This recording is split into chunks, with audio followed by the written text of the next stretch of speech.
Machucan.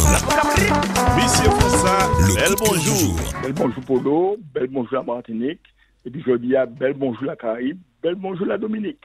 Bel bonjour la Dominique, effectivement, parce que il y a un bagage exceptionnel qui fait hier.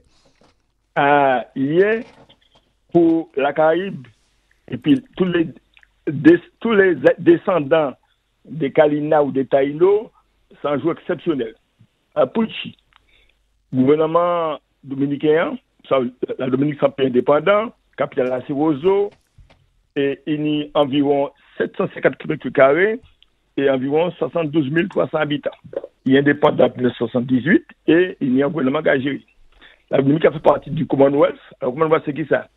C'est pas un marché commun, sans zone de libre-échange de commerce et d'échanges financiers, commerciaux, etc. Qui pas ni même caractère puis l'Europe, qui est toute ancienne colonie anglaise, qui grand, qui petit, Canada, l'Australie, Nouvelle-Zélande, l'Afrique du Sud, le Kenya, qui a participé en zone sous les économiques particulières, qui pas ni habitant européen. Et la Dominique a fait partie. Donc, la Dominique, membre du Commonwealth. Et hier, il y a Madame Sylvanie Bioton, qui est d'origine Kalina, c'est-à-dire Taïno. Eh bien, je choisis pour être présidente du Commonwealth à la Dominique. C'est-à-dire, chaque pays, il y a un représentant au Commonwealth. Donc, il n'y a pas ni parlement qu'en Europe, il n'y a pas ni pouvoir, il n'y a pas ni assemblée, il n'y a pas ni exécutif, mais il y a un système qui permet tous les présidents du Commonwealth du pays, de toutes les îles, de tous les grands pays, assistent régulièrement, parler d'échanges commerciaux, échanges économiques, échanges financiers et échanges culturels. Et aussi, il y aura dépendant aussi, il y aura dépendant parti, l'œil pour républicain. Alors, par exemple, Barbade indépendant et une république, il ne pas qu'à dépendre encore de la Cour d'Angleterre. Mais la Dominique indépendant, mais membre du Commonwealth, et aussi, il peut dépendre de la justice pour la Cour.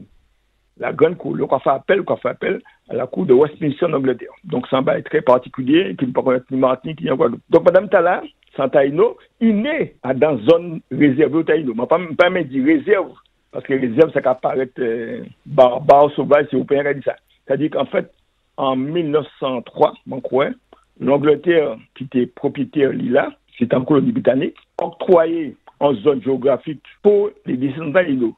Et il organisé au cas vivre là. Ce qui est bien paradoxal, parce que c'est des Dominicains avant les Dominicains. Bon, mais l'histoire, c'est ainsi fait. Donc, par exemple, là, sans Taïno, sans Kalina, il fait bonne étude, il est en maîtrise, il est en master, il a une licence, droit, magistère, etc. Il travaille en l'eau, différents gouvernements la Dominique, en tant que fonctionnaire, conseillère, ministre de l'Agriculture, auprès de la ministre du Commerce. Donc, c'est madame qui a plein de compétences, qui a une grande expérience professionnelle, et l'Assemblée et le gouvernement Dominique l'a choisi pour représenter au Commonwealth.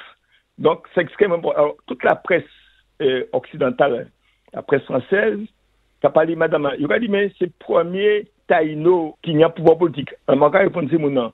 Non. Avant, dans la période précoloniale, il était né Anacaona, qui est une princesse chef guerrière Haïti c'est le domaine, qui résistait au colon espagnol et qui tenait pour politique.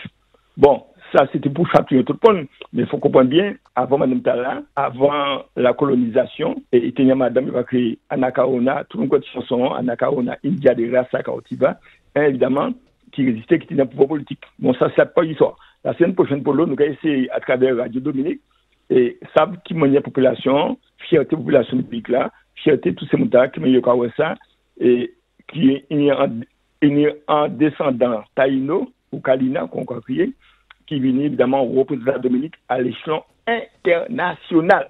C'est le premier point pour l'autre. Alors, deuxième point, dans téléphone, nous allons faire plusieurs rubriques. C'est le 29 septembre 1998, nous avons un chef africain qui a créé Samori Touré, évidemment, qui déposait les armes, c'est-à-dire qui a arrêté la guerre. Alors, Samori Touré, c'est qui, moi? Samori Touré, c'est un Africain, un jeune Africain, qui a 17 ans apprennent le maniement des armes, former en troupe à partir de 1830, parti à la conquête des différentes zones géographiques. C'est-à-dire qu'avant, l'AOF, l'Afrique du partie du Niger, le sud du Sahara, la Haute-Volta, le pays des hommes debout, aujourd'hui, en partie de la Côte d'Ivoire, en partie de la Guinée. Il installait un royaume, donc a créé le royaume de Sikasso.